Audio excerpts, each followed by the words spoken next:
Dear students, आज का हमारा टॉपिक है लार्प। लार्प हमारे पास एक टूल होता है जिसके अंदर हम फ्लो चार्ट और सूडो कोड देकर एल्गोरिथम जो है वो जनरेट करवा लेते हैं। This is the very important practical point of view and as well as examination point of view. सबसे पहले हम ये देखते हैं कि लार्प जो है वो रिप्रेजेंट किस चीज को करता है। लार्प मीनिंग है logic of algorithm and the resolution of the problem. ये इसका जो है वो मीनिंग है। लार्प स्टैंडर्ड करता है इस चीज को, logic of algorithm and resolution of problems. Larp जो है वो हमें इंटरनेट से जो भी आपका ऑपरेटिंग सिस्टम होगा उसके लिए आपको डाउनलोड करना पड़ेगा। आप उसका कोई भी अपने जो भी आपके पास यूज हो रहा है सर्च इंजन या जैसे भी आप करना चाह रहे हैं, तो आपने इसका लेटेस्ट वर्जन जो होगा वो आपने जो है वो डाउनलोड कर लेना है। आप जरा सा गूगल के ऊपर लिखेंगे लार्प फॉर विंडो और the larp for the Macintosh operating system, तो वो इसका लेटेस्ट वर्जन जो है वो आ जाएगा और जो है वो उसको आप इंस्टॉल कर लेंगे। जब आप इसको इंस्टॉल कर लेते हैं तो फिर इसके अंदर जो है वो आप चीजें जो है वो राइट अप करते हैं। At the end of this lecture मैं आपको जो है वो लार्प के अंदर सूडो कोड और फ्लो चार्ट के जरिए से एल्गोरिथम को जनरेट करना जो है वो आपको दिखाऊंगा कि किस तरीके से हम जनरेट कर सकते हैं। सबसे पहले हम इसकी थ्योरी को थोड़ा सा स्टडी कर लेते हैं ताकि अगर एग्जामिनेशन पॉइंट ऑफ व्यू के अंदर कोई लार्प के रिलेटेड क्वेश्चन आ जाए तो आपको वो कांसेप्ट जो है वो बिल्कुल क्लियर हो। तो सबसे पहले बात आ गई कि आपसे कोई पूछे कि लार्प क्या होता है। सो you may say this is the tool which is used to create the algorithm from the pseudocode or the flow chart। ये एक सिंपल सी डेफिनेशन, या फिर हम आम अल्फाज के अंदर इसको क्या कह सकते हैं, here we can experiment the different algorithms। हम यहाँ पर मुख्तलिफ किस्म के एल्गोरिथम का एक्सपेरिमेंट करते हैं कि how they work, कि वो किस तरीके से काम कर रहे हैं। लार्प को हम मेन इसी के लिए इस्तेमाल करते हैं कि हमारे पास मुख्तलिफ किस्म के एल्गोरिथम्स होते हैं और उनमें से हमने बिल्कुल बेस्ट एल्गोरिथम जो है सिलेक्ट करना होता है। सो लार्प जो है वो डिफरेंट एल्गोरिथम्स के ऊपर एक्सपेरिमेंट जो है वो करने के लिए हमें काम देता है। अगर इसके बेनिफिट्स की बात की जाए कि ये क्यों जरूरी है या हम इसको क्यों इस्तेमाल करते हैं, तो सबसे पहला बेनिफिट तो वही जो मैंने आपको पहले बता दिया कि अंडरस्टैंड द एल्गोरिथम। इसके जरिए से हम एल्गोरिथम को अंडरस्टैंड कर लेते हैं इजीली। सबसे बड़ा इसका पहला फायदा कि लार्प के जरिए से एल्गोरिथम को इजीली अंडरस्टैंड किया जा सकता है। Number 2, see the effective parameter. हम ये देख सकते हैं कि हमारे एल्गोरिथम्स के अंदर सबसे इंपॉर्टेंट पैरामीटर्स कौन से हैं, सबसे इंपॉर्टेंट फैक्टर्स कौन से हैं। पैरामीटर कहते हैं फैक्टर्स को, जो चीजें इफेक्ट करती है कि भाई कितनी इनपुट के ऊपर ये बिल्कुल ठीक चलता है, किस इनपुट के ऊपर जाकर जो है वो ये एल्गोरिथम वर्क सही नहीं करता। तो मुख्तलिफ किस्म के पैरामीटर्स होंगे, इनपुट की लेंथ जो है और इसके अलावा प्रोसेसिंग स्पीड, टाइम, स्पेस, तमाम चीजों के ऊपर जो है वो इसको देखा जाता है। तो सीधा इफेक्टिव पैरामीटर लार्प के जरिए से हमें पैरामीटर के मुताबिक जो है वो पता चल जाता है। ये दूसरा फायदा। तीसरा फायदा इसका क्या है, प्रैक्टिस राइटिंग द एल्गोरिथम।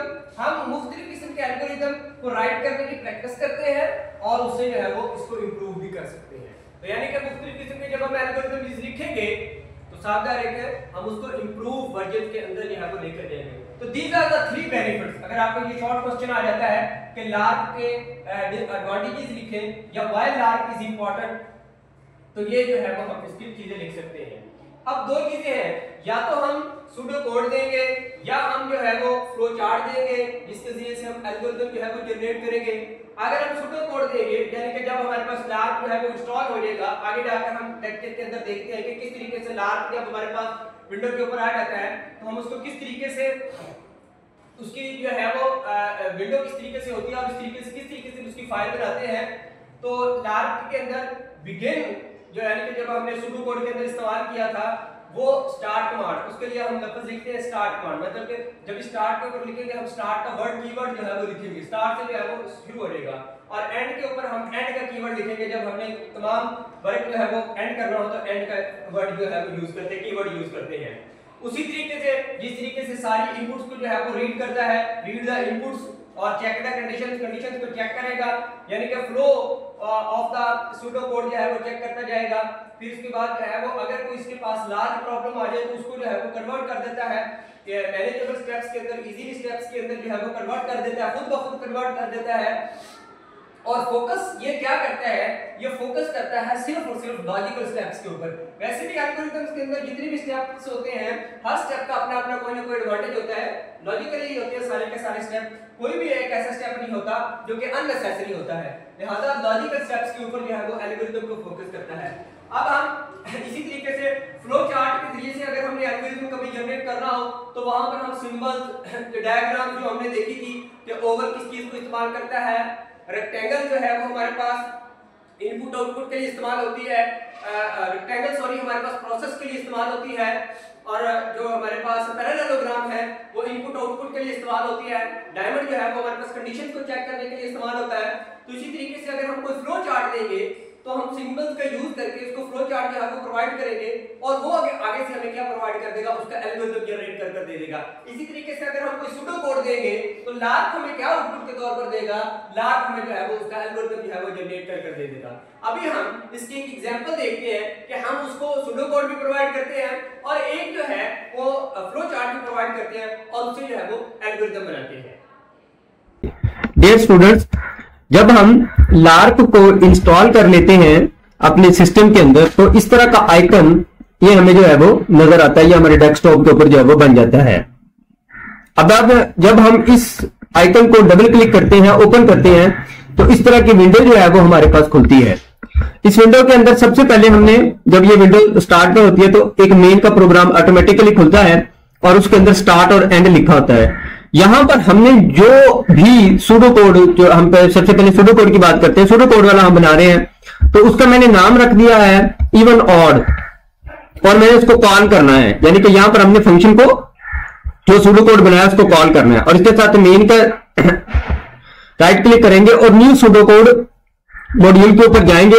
यहां पर हम उसका अपना नेम लिखेंगे और ओके कर देंगे। तो मैंने ये ऑलरेडी बनाया हुआ है इवन कोड और ये ऑक्सिलरी मॉड्यूल बन जाएगा, यानी कि मेन का एक ऑक्सिलरी मॉड्यूल जो है वो हमारे पास क्रिएट हो जाएगा। जब हम इसको क्लिक करते हैं तो ये वाला कोड जो है वो सूडो कोड है इवन और ऑड को चेक करने का। ठीक है जी, ये हमारे सामने जो है वो नजर आ रहा है, मतलब कि ये सारा मैंने सूडो कोड लिख दिया। अब हम इसका यानी कि चेक करते हैं कि whether this pseudo code is correct और इनकरेक्ट। तो ये वाला बटन है रन का, तो ये सूडो कोड लिख कर जब हम रन का बटन दबाएंगे तो ये हमारे पास ब्लैक स्क्रीन आएगी। ब्लैक स्क्रीन के अंदर फॉर एग्जांपल मैं 8 चेक करना चाहता हूं, इज दिस इवन और ऑड। 8 मैंने एंटर किया तो ये हमारे पास आ गया कि this is the even number. इसी तरीके से अगर हम यहां पर कोई ऑड नंबर करेंगे तो ये हमारे पास ऑड नंबर जो है वो शो हो जाएगा। तो ये हमारे पास इस तरीके से हम जो है सूडो कोड चेक कर सकते हैं कि हमारा सूडो कोड ठीक है या हमारा सूडो कोड ठीक नहीं है। तो ये पहली बात होगी।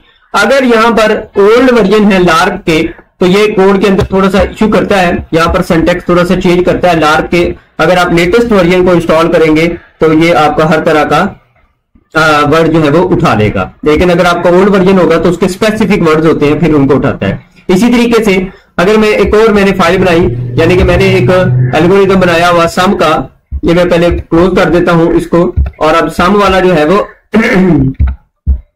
सम वाला ओपन करता हूं। ये मैंने एक बनाकर रखा हुआ है, एक फ्लो चार्ट बनाया हुआ है। ये मेरे पास फ्लो चार्ट है, ये मैंने फ्लो चार्ट जो है वो हम यहां से ड्रैग ड्रॉप कर सकते हैं। यहाँ पे इसकी कंडीशन वगैरह भी, ये सारी चीजें यहां से ड्रैग ड्रॉप कर सकते हैं। ये आइकन दबाएंगे, अगर मैंने इसके अंदर कोई चीज लगानी है तो ये देखिए राइट क्लिक करेंगे इंसर्ट, और तो जो भी चीज आपने इंसर्ट करनी है तो यहाँ पर इंसर्ट कर लेंगे। इनपुट के लिए ये वाला करेंगे, किसी मॉड्यूल को कॉल करना तो ये वाला, कमेंट करना है, इफ कंडीशन लगानी है, एल्स कंडीशन लगानी है, व्हाइल लूप लगाना है, यानी कि कोई भी चीज लगानी है तो आप इसको क्लिक करके, क्योंकि जब आप स्टार्ट पर होंगे तो आपको स्टार्ट और एंड वाला सिर्फ जो है वो आपको टेम्पलेट के तौर पर दिया जाएगा। बाकी ये सारी चीजें आपने खुद ऐड करनी है, ये सारी दरमियान वाली चीजें मैंने खुद ऐड करनी है। ये रीड के लिए मैंने पैरेललोग्राम ले ली, ठीक है जी। फिर दूसरे नंबर के रीड के लिए मैंने पैरेललोग्राम ले ली। ये प्रोसेस को सीक्वेंशियल के लिए मैंने ये सम कर दिया और यहाँ पर मैंने सम को आउटपुट करवा दिया। तो ये थोड़ा सा प्रोसीजर होगा सीखने के लिए कि किस तरीके से हम ये बनाते हैं। इसकी डिटेल तो नहीं मैं करते क्योंकि मैंने बनाकर रखा हुआ है। तो अब हम इसको रन करेंगे तो ये जी एग्जीक्यूशन की तरफ चला गया है, यानी कि मैंने पहला नंबर जो है वो 6 एंटर किया, सेकंड नंबर पर मैंने 8 एंटर कर दिया, यानी कि अब इसका आंसर 14 आना चाहिए। तो अगर हमारा 14 आंसर आएगा तो ये एल्गोरिथम करेक्ट है, और अगर नहीं आएगा तो एल्गोरिथम करेक्ट नहीं है। तो एंटर करते हैं तो ये देखिए जी, ये 14 जो है वो मेरे पास इसका आंसर जो है वो आ गया। तो इस तरीके से ये बात पता चल गई कि ये एल्गोरिथम जो है वो बिल्कुल करेक्ट है। तो इस तरीके से लार्प के अंदर जो है वो हम अपना सूडो कोड या हमारा फ्लो चार्ट जो है वो चेक कर सकते हैं कि ये जो है वो ठीक है या ठीक नहीं है। स्टूडेंट यहां तक जो है वो आपको कोई भी कंफ्यूजन हो, कोई भी इश्यू हो, आप कमेंट सेक्शन के अंदर जो है वो मुझे कमेंट कर सकते हैं और मुझे अपनी कीमती राय से आगाह कर सकते हैं। Thank you.